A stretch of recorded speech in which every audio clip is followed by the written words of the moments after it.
AP ముఖ్యమంత్రి చంద్రబాబు తిరుమల శ్రీవారిని దర్శించుకున్నారు. మనవడు నారా దేవాంశ్ జన్మదినాన్ని పురస్కరించుకుని కుటుంబ సభ్యులతో కలిసి శ్రీవారి సేవలో పాల్గొన్నారు. అంతకుముందు సీఎం చంద్రబాబుకు ఆలయ మహాద్వారం వద్ద టీటీడీ చైర్మన్ బీఆర్ నాయుడు అర్చకులు లాంఛనంగా స్వాగతం పలికారు.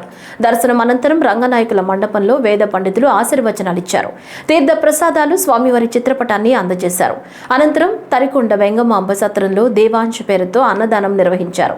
చంద్రబాబు కుటుంబ సభ్యులు ప్రసాదాలు వడ్డించారు. బ్రహ్మలోకములలో చేసిన పుణ్యములతో సమానం.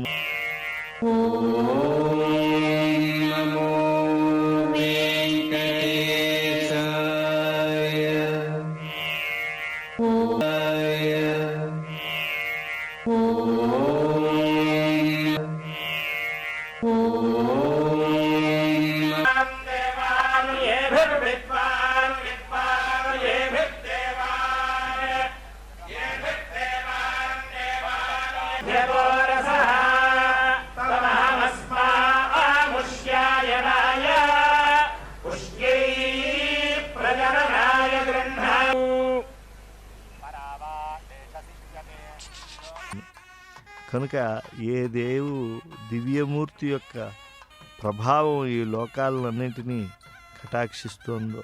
ప్రతిరోజు ఎంతో మంది భక్తులు తిరుమలకు వస్తున్నారని, అన్నదానానికి చాలా మంది వితరణ ఇస్తున్నారని సీఎం చంద్రబాబు అన్నారు. మనవడు నారా దేవాంశ్ జన్మదినాన్ని పురస్కరించుకుని కుటుంబ సభ్యులతో కలిసి చంద్రబాబు తిరుమల శ్రీవారిని దర్శించుకున్నారు. అనంతరం తరికొండ వెంగమాంబ సత్రంలో దేవాంశ్ పేరుతో అన్నదానం నిర్వహించారు. చంద్రబాబు కుటుంబ సభ్యులు ప్రసాదాలు వడ్డించారు. అనంతరం చంద్రబాబు టీటీడీ అధికారులతో సమీక్ష నిర్వహించి మీడియాతో మాట్లాడారు. రుచి కలిగినటువంటి భోజనాన్ని ఇక్కడ ఉచితంగా పొందటం సన్నద్ధులవుతూ ఉన్నారు. పరస్పరం అందించుకుంటూ వచ్చి ఈ అన్నప్రసాద కేంద్రంలో భోజనాన్ని స్వీకరించిన మనసులో శ్రీనివాసుని దివ్యమంగళ వెళ్ళి ఈ క్షేత్రంలో వచ్చేటువంటి దివ్య ఆళ్వారుల భావన ఇది. నజ్జన్మన భృత్య భృత్య పరిచారక భృత్య భృత్య భృత్యస్య భృత్య ఇది మాం స్మర.